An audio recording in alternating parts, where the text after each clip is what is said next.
कैसे हैं आप सब। यह वीडियो साइंस क्लास 10 चैप्टर 7 का पार्ट 5 है। इसके पहले भी 4 वीडियोस मैंने बनाया है, तो आप उन वीडियोस को ज़रूर देखें। इसके पहले वीडियो में मैंने ब्रेन के बारे में आपको कुछ बताया था। जैसे कि हम लोगों ने पढ़ा था कि ब्रेन 3 भागों में बटा होता है, फोर ब्रेन, मिड ब्रेन और हाइंड ब्रेन। तो आप देख सकते हैं ये है फोर ब्रेन, मिड ब्रेन और यहाँ पे क्या है, हाइंड ब्रेन। फोर ब्रेन में आप देख सकते हैं मेन भाग क्या है, सेरेब्रम, जो मैंने पीछे आपको बताया था। ये आप देख सकते हैं मिड ब्रेन, और ये क्या है, हाइंड ब्रेन, जिसमें आता है पोन्स, मेडुला और सेरेबेलम। तो चलिए आगे देखते हैं और क्या क्या बातें लिखी गई हैं। तो ये एक लेवल डायग्राम है जिसे हम लोगों ने पढ़ा, और इसके डिफरेंट पार्ट्स के डिफरेंट फंक्शंस को हम लोग जानने वाले हैं। Let us look at the other use of the word reflex. Reflex के बारे में पहले हम लोगों ने पढ़ लिया है, तो आप उस वीडियो को देखें। हाँ, बेसिकली ये सेकंड या थर्ड वीडियो है, तो वहाँ आप देख सकते हैं इसे। That we have talked about in the introduction. Our mouth waters when we see food we like. हमारा मुंह क्या करने लगता है, उसमें पानी आने लगता है जब हम लोग किसी फूड को देखते हैं जिसे हम पसंद करते हैं। Our heart beat without our thinking. हमारा हार्ट क्या करता है, बीट करता है बिना सोचे हुए। इसी के साथ आपका फूड का जो डाइजेशन है, साथ ही साथ आप जो सांस लेते हैं, वो भी आपको बिना सोचे समझे हो रहा है, अपने आप हो रहा है। In between the simple reflex action like change in the size of pupil and the thought out actions such as moving a chair, मतलब कि कुछ ऐसे एक्शन हैं जो कि हमारे बिना सोचे समझे हो रहे हैं, और कुछ ऐसे एक्शन हैं जिसको हम लोग सोच समझ के कर रहे हैं। तो ये मैंने पहले भी आपको बताया था कि कुछ एक्शन जो हम लोग सोच समझ के कर रहे हैं उसे हम लोग कहते हैं वॉलंटरी एक्शन, और कुछ ऐसे एक्शन हैं जो कि हम लोग बिना सोचे समझे कर रहे हैं उसे हम लोग कहते हैं इनवॉलंटरी एक्शन। जैसे कि मान लीजिए आप एक चेयर को हटा रहे हैं, तो वो वॉलंटरी एक्शन हो गया, जिसमें हम सोच समझ के कार्य कर रहे हैं, अपने सोच समझ के मसल्स को हिला रहे हैं। लेकिन ऐसे बहुत सारे हमारे बॉडी में फंक्शन हो रहे होते हैं जिन्हें हम बिना सोचे समझे कर रहे हैं। There is another set of muscle movement over which we do not controlled by the mind. Involuntary actions are controlled by mid brain. Involuntary action किसके द्वारा कंट्रोल किए जाते हैं, mid brain and hind brain के द्वारा control किए जाते हैं। तो दो बातें मैंने बताया, कुछ एक्शन ऐसे होते हैं जिन्हें हम कंट्रोल कर रहे हैं, जानबूझ के कर रहे हैं, उन्हें हम लोग वॉलंटरी एक्शन कहते हैं। और कुछ ऐसे एक्शन हैं जो कि इनवॉलंटरी एक्शन है, जिन्हें हम लोग सोच समझ के नहीं कर रहे हैं, विदाउट एनी थिंकिंग, कंट्रोल के द्वारा कर रहे हैं। जैसे कि एक उदाहरण आप लिख सकते हैं, जैसे कि मान लीजिए आपने भोजन किया, तो भोजन सबसे पहले माउथ में आपने अपने माउथ में लिया और उसे चबाया, और उसके बाद ये कहा जाता है एसोफेगस में जाता है। तो क्या एसोफेगस में भोजन को आगे आप बढ़ाते हैं जानबूझ के, या खुद से वो बढ़ता है?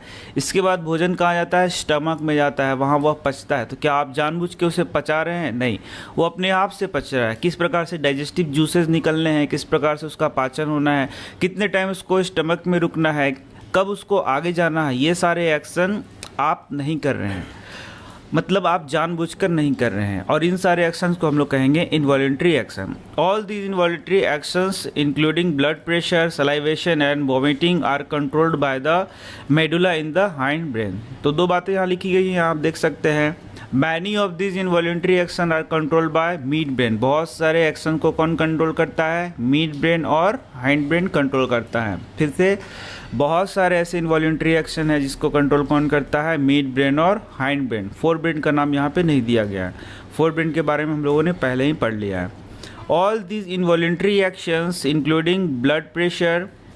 तो यहाँ आप देख सकते हैं कुछ इनवॉलंटरी एक्शंस का नाम लिखा हुआ है, जैसे है ब्लड प्रेशर, सलाइवेशन, सलाइवेशन मुंह में पानी आना, सलाइवा का आना, vomiting are controlled by the medulla in the hind brain. तो आपने देखा हम लोगों ने हाइंड ब्रेन में 3 नाम पढ़ा, पोन्स, मेडुला एंड सेरिबेलम। तो ये देख सकते हैं आप मेडुला।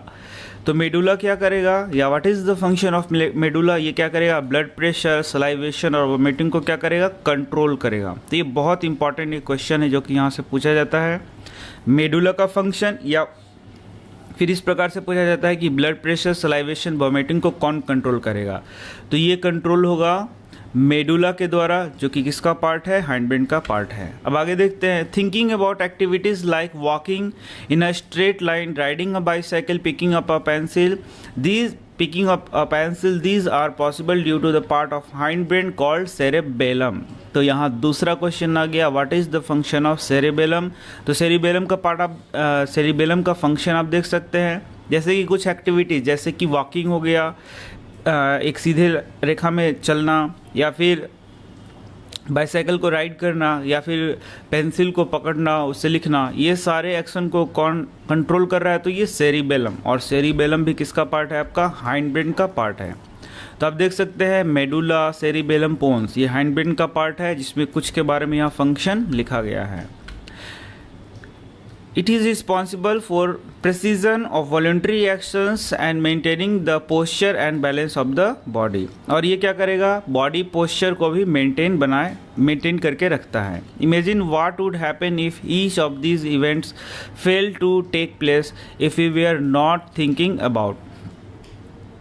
यदि ऐसे एक्शंस जिसके बारे में हम लोग सोच रहे हैं वो तो हम लोग कर रहे हैं, लेकिन कुछ ऐसे एक्शन हैं जिन्हें हम सोचते तो नहीं है, वो भी हो रहे हैं। तो मान लीजिए कि यदि आप सांस लेना भूल जाएं, यदि आप हार्ट बीट अब चलाना भूल जाएं, तो क्या आप जीवित रह सकते हैं? क्या नहीं रह सकते हैं।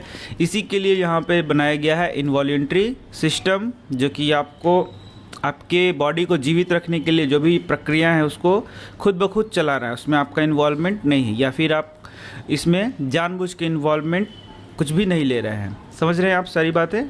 चलिए अब हम देखते हैं how are this tissue protected. ये सारे टिश्यू कैसे प्रोटेक्टेड होते हैं। नर्वस टिश्यू का हम लोग बात कर रहे हैं, ब्रेन और स्पाइनल कॉर्ड का हम लोग बात कर रहे हैं। तो आखिर ये कैसे प्रोटेक्टेड होता है? तो आप देख सकते हैं यहाँ पे क्रेनियम लिखा हुआ है, जिसको हम लोग क्या बोलते हैं? स्कल।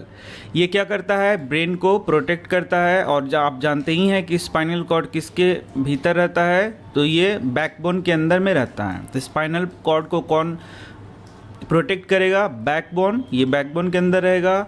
और क्रेनियम स्कल के अंदर कौन रहेगा? आपका ब्रेन रहेगा। इसके अलावा भी हम लोगों को पढ़ना है, जो कि बहुत इंपॉर्टेंट है, जो कि इस पैराग्राफ में लिखा हुआ है।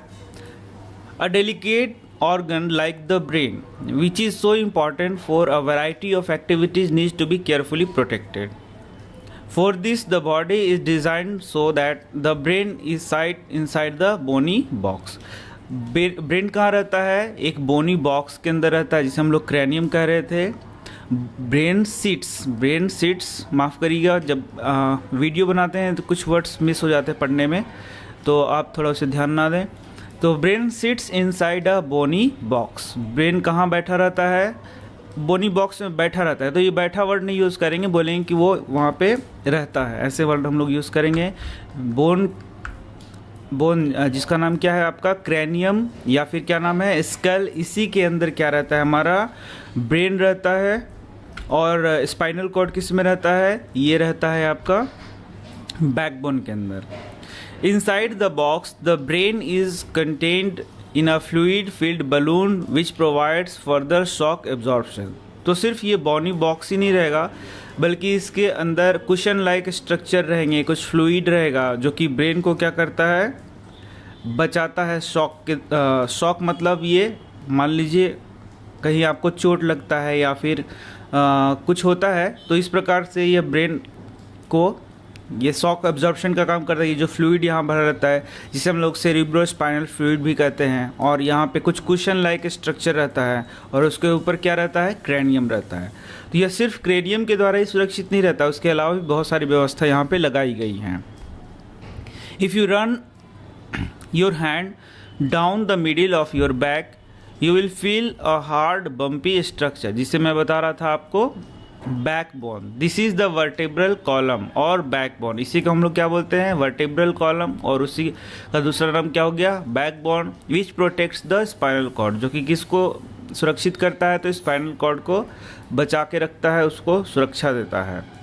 तो इस प्रकार से देखा आपने किस प्रकार से ब्रेन और स्पाइनल कॉर्ड सुरक्षित होता है। चलिए अब आगे बढ़ते हैं। How does the nervous tissue cause action. किस प्रकार से नर्वस टिश्यू में एक्शन होते हैं। So far we have been talking about nervous tissue and how it collects information, send it around the body, processes information, makes decisions based on information and conveys decision to muscle for action. इतनी बातें लिखी गई हैं, और इसका निचोड़ यदि किया जाए तो यहाँ पे 3 बातें सामने आएंगी। पहला तो हम किसी भी इंफॉर्मेशन को रिसेप्टर के द्वारा रिसीव करते हैं। पहला क्या हो गया, रिसीव। दूसरा हो गया एनालाइज करते हैं। और तीसरा क्या हो गया, रिस्पॉन्ड।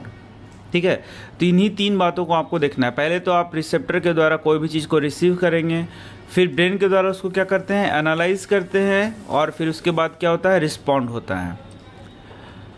फिर से पढ़ लेते हैं इसे। We have been talking about nervous tissue and how it collects information. सबसे पहले क्या करेगा, इन्फॉर्मेशन को कलेक्ट करेगा, send it around the body, और उसके बाद ये पूरे बॉडी में इस इंफॉर्मेशन को भेजेगा।